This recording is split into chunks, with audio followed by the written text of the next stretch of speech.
the best academy. Hi friends, welcome to Harish academy.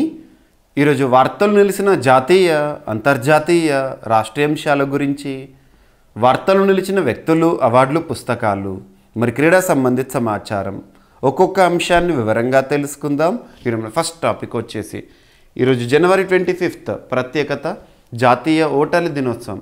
ప్రతి ఏటా కూడా, ప్రతి సంవత్సరం కూడా జనవరి 25ని జాతీయ ఓటర్ల దినోత్సవంగా 2011 సంవత్సరం నుండి జరుపుకుంటున్నాం. గుర్తుపెట్టుకోండి. సో ఈరోజు 15th నేషనల్ ఓటర్స్ డే సెలబ్రేషన్స్ని మనం దేశవ్యాప్తంగా చూడడం జరిగింది. మరి ఇక్కడ అబ్జర్వ్ చేస్తే ఏదైనా ఇంపార్టెంట్ డేస్ అండ్ థీమ్స్కి సంబంధించి మనం ఎగ్జామినేషన్ పాయింట్ ఆఫ్ వ్యూలో ఫోకస్ చేయాల్సి ఉంటుంది. సో ఉదాహరణ తీసుకుంటే ఈరోజు జనవరి 25. సో ప్రత్యేకత జాతీయ ఓటర్ దినోత్సవం. మరి థీమ్ ఏంటి అంటారు ఎగ్జామినేషన్ పాయింట్ ఆఫ్ వ్యూలో.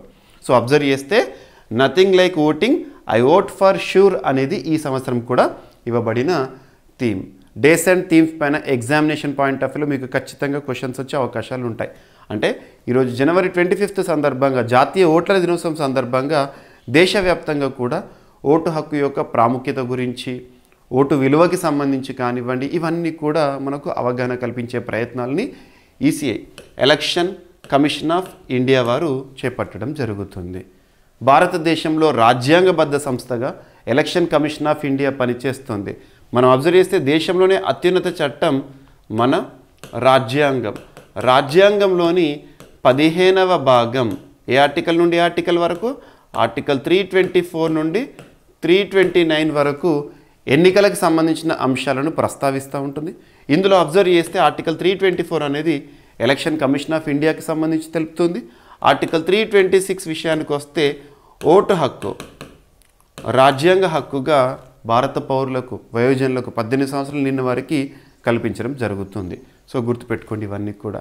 2011 సంవత్సరం నుండి జాతీయ ఓటర్ల దినోత్సవాన్ని ప్రతి ఏటా కూడా జనవరి 25న జరుపుకోవడం చూస్తాము. ఎలక్షన్ కమిషన్ ఆఫ్ ఇండియా 1950 జనవరి 25న ఏర్పాటైంది. ఆ దినోత్సవాన్ని ఉద్దేశించి. గుర్తుపెట్టుకోండి, రాజ్యాంగం అమల్లోకి వచ్చి ఒకరోజు ముందు అమల్లోకి వచ్చిన ఒక రాజ్యాంగబద్ధ సంస్థ. ఓకేనా? సో ఇవన్నీ కూడా పాయింట్స్ గుర్తుపెట్టుకునే ప్రయత్నం చేయండి. నెక్స్ట్ వచ్చేసేసి హమారా సంవిధాన్ హమారా సమ్మాన్ అనే ఒక ఇనిషియేటివ్ వార్తల్లోకి వచ్చింది. హమారా సంవిధాన్ అంటే మన రాజ్యాంగం, భారత రాజ్యాంగం పౌరుల చట్టపరమైన హక్కుల గురించి భారత పౌరులకు అవగాహన కల్పించేందుకు కేంద్ర న్యాయశాఖ 2025 జనవరి 24న ఉత్తరప్రదేశ్లోని ప్రయాగ్రాజ్, ప్రస్తుతం మహాకుంభమేళా జరుగుతుంది, ప్రయాగ్రాజ్లోని మహాకుంభ్ 2025లో హమారా సంవిధాన్ హమారా సమ్మాన్ పేరిట ప్రత్యేకంగా ప్రచార కార్యక్రమాన్ని నిర్వహిస్తోంది. సో హమారా సంవిధాన్ హమారా సమ్మాన్ ప్రచార కార్యక్రమం అచీవ్మెంట్ బుక్లెట్ రీసెంట్గా విడుదల చేశారు.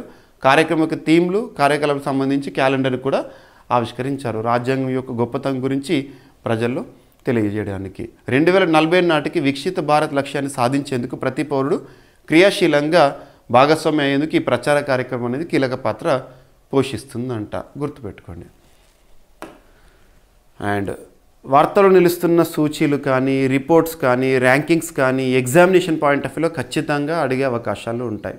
సో ఏదైనా ఒక సూచి వార్తల్లోకి వచ్చిందంటే దానికి సంబంధించి ఫోకస్ చేయండి. ఇక్కడ గ్లోబల్ ఫైర్ పవర్ ఇండెక్స్ అనేది వార్తల్లోకి వచ్చింది రక్షణ రంగానికి సంబంధించి. Global fire power index 2025. ఇందులో భారతదేశం యొక్క స్థానం ఎంత అంటే 4th పొజిషన్. మరి టాప్ పొజిషన్లో ఎవరున్నారంటే United States of America, 2nd Russia, 3rd China, 4th India. And దీన్ని ఎవరు రిలీజ్ చేస్తారంటే ఇది ఒక వెబ్సైట్ రిలీజ్ చేసింది. ఆ వెబ్సైట్ ఏంటంటే globalfirepower.com వారు వెబ్సైట్ వారు విడుదల చేసిన ఈ నివేదిక, ఈ సూచీలో భారతదేశం యొక్క ర్యాంక్ గుర్తుంచుకోండి. మనకంటే ముందున్న దేశాల ర్యాంకులు గుర్తుపెట్టుకోండి. ముఖ్యంగా రక్షణ రంగానికి సంబంధించి క్వశ్చన్స్ లేకుండా క్వశ్చన్ పేపర్ని ఎక్స్పెక్ట్ చేయకండి. రక్షణ రంగానికి సంబంధించి వార్తలు నిలుస్తున్న విన్యాసాలే కానివ్వండి, సిప్రి లాంటి reports, Stockholm International Peace Research Institute వారు విడుదల చేసే నివేదికలు అలాంటివి కానివ్వండి, లేదంటే డిఫెన్స్ ఇంపోర్ట్స్, మన రక్షణ రంగ అవసరాలు తీర్చుకోవడంలో భాగంగా వివిధ దేశాలపైన ఆధారపడుతున్నాం, వేటి దిగుమతి చేసుకుంటున్నాం, ఏ దేశం నుండి. నెక్స్ట్ డిఫెన్స్ అక్విజిషన్ కౌన్సిల్ ఆమోదముద్ర ఇటీవల కాలంలో. ఎట్ ద సేమ్ టైం మన భారతదేశంలో పూర్తి స్వదేశీ పరిజ్ఞానంతో తయారు చేయబడుతున్న నావల్ షిప్సే కానివ్వండి, ఆయుధ సంపత్తి కానివ్వండి, ఇవన్నీ కూడా ఇంపార్టెంట్. ఓకేనా? అండ్ ఇంకోటి గుర్తుంచుకోండి, కరెంట్ అఫైర్స్ని ఒక సింగిల్ సబ్జెక్ట్లో కాకుండా సైంటిఫిక్ అప్రోచ్తో జనరల్ స్టడీస్లో వచ్చే అప్డేటెడ్ ఇన్ఫర్మేషన్గా చూడండి. జనరల్ స్టడీస్లో భాగంగా మనం polity, economy, history, geography, science and technology, environment and etcetera ఇతర సబ్జెక్ట్స్ చదువుతాం. వాటిల్లో వచ్చే అప్డేటెడ్ ఇన్ఫర్మేషన్గా కరెంట్ అఫైర్స్ని చూడండి. మీకు నేను కరెంట్ అఫైర్స్ సంబంధించి CA 360, సో CA 360 కోర్సు, ఇందులో మీకు సైంటిఫిక్ అప్రోచ్తో దాదాపు 20 సెగ్మెంట్స్గా కరెంట్ అఫైర్స్ని అందిస్తున్నాను. పాలిటిక్స్ సంబంధించిన అప్డేట్స్, ఎకానమీకి సంబంధించిన అప్డేట్స్, హిస్టరీకి సంబంధించిన అప్డేట్స్, జాగ్రఫీకి సంబంధించి SNT, అలా 20 సెగ్మెంట్స్లో కరెంట్ అఫైర్స్ని అందిస్తూనే ఉన్నాను. So GVK study circle app install చేసుకోండి. అందులో అన్ని కోర్సుల పైన ఈ గణతంత్ర దినోత్సవ వేడుకల సందర్భంగా భారీ ఆఫర్ని ప్రకటించడం జరిగింది. సో ఆఫర్ని అవైల్ చేసుకోండి. అన్ని కోర్సులు కూడా మీకు అందుబాటులో ఉండే విధంగా తీర్చిదిద్దడం జరిగింది, గుర్తుంచుకోండి. అండ్ రక్షణ శాఖకు సంబంధించి మరొక అంశం, డిఫెన్స్ మినిస్టర్ రాజ్నాథ్ సింగ్ గారు ఇటీవల బ్యాటిల్ ఫీల్డ్ సర్వేలెన్స్ సిస్టమ్ సంజయ్ని ఆవిష్కరించడం జరిగింది. Sanjay, battle field surveillance system Sanjay, దీన్ని ఎవరు తయారు చేశారని అడుగుతారు. భారత్ ఎలక్ట్రానిక్స్ లిమిటెడ్ BEL వారు తయారు చేశారు. 2402 కోట్ల రూపాయల ప్రాజెక్ట్ వర్క్తో దీన్ని నిర్మించడం జరిగింది. సో బ్యాటిల్ ఫీల్డ్ సర్వేలెన్స్ అంటే నిఘా వేసేది ఒక సిస్టమ్ సంజయ్ని ఇటీవల రక్షణ శాఖ మంత్రి రాజ్నాథ్ సింగ్ గారు లాంచ్ చేశారు. దీన్ని ఎవరు తయారు చేశారు ఏంటి సూచిస్తే సరిపోతుంది.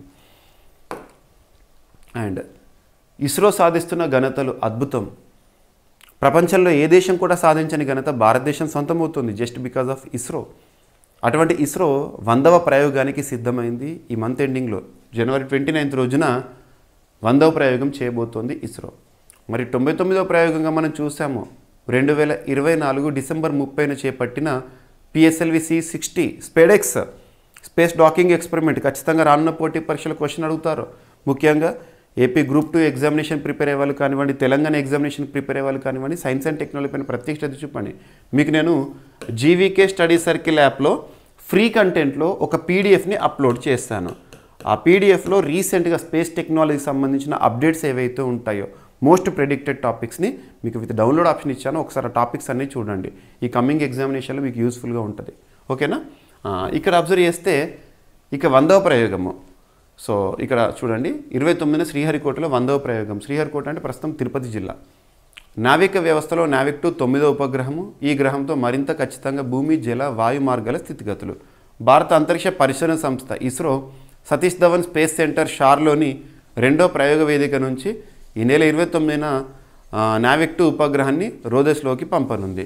సుమారు 2500 కిలోల బరువు కలిగిన ఈ ఉపగ్రహాన్ని GSLV F-15 రాకెట్ ద్వారా ప్రయోగించేందుకు ముమ్మర ఏర్పాట్లు చేశారంట. గుర్తుంచుకోండి, ఇది నావిగేషన్ ఉపగ్రహాల సిరీస్లో 9వ, నావిక్ ఉపగ్రహాల సిరీస్లో 2వ ఉపగ్రహం అంట.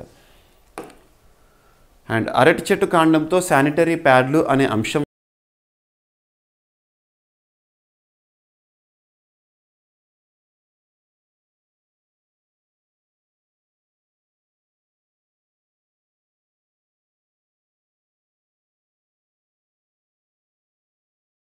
వార్తల్లోకి వచ్చింది.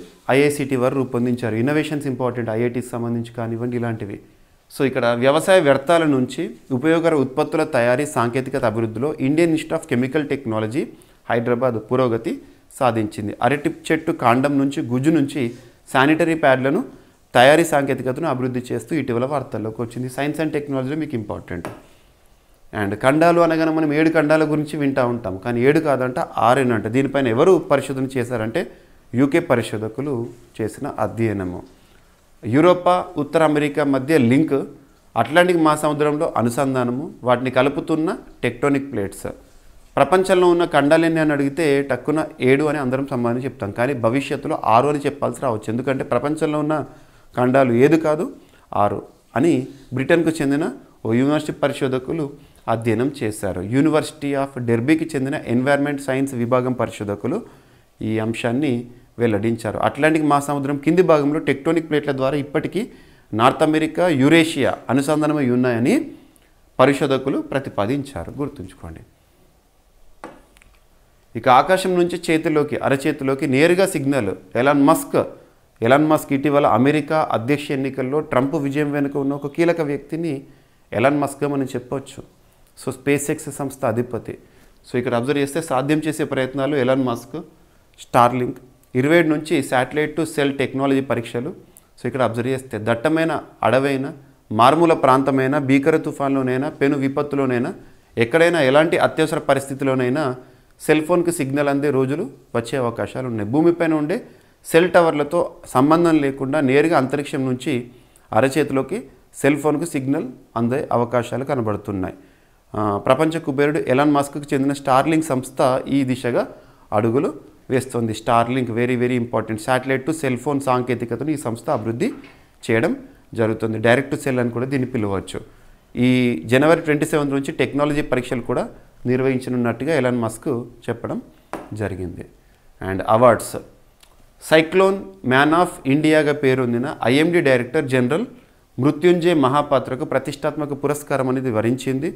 అమెరికన్ మెట్రలాజికల్ సొసైటీకి చెందిన scientific and technological activities commission ఆయనకు అసాధారణ సేవలకు గుర్తింపుగా అవుట్స్టాండింగ్ సర్వీస్ అవార్డు 2025ని ప్రకటించింది. ఇటీవల ఐఎండీ ఏర్పాటై 150 సంవత్సరాలు పూర్తయింది. గుర్తుంచుకోండి, 1875 జనవరి 15న ఏర్పాటైన సంస్థ 2025 జనవరి 15 నాటికి 150 సంవత్సరాలు పూర్తి చేసుకుంది. Very very important. భారత ప్రధాని ప్రత్యేకంగా ఆ సమావేశంలో పాల్గొన్నారు. మిషన్ మౌసమ్ని లాంచ్ చేశారు. ఇవన్నీ ఇంపార్టెంట్ మనకి.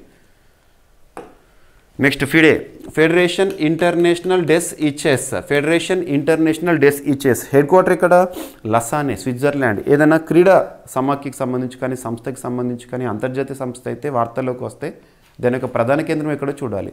ఫెడరేషన్ ఇంటర్నేషనల్ డెస్ ఈచెస్ ప్రపంచవ్యాప్తంగా చెస్ క్రీడను నిర్వహిస్తుంది, నియంత్రిస్తుంది.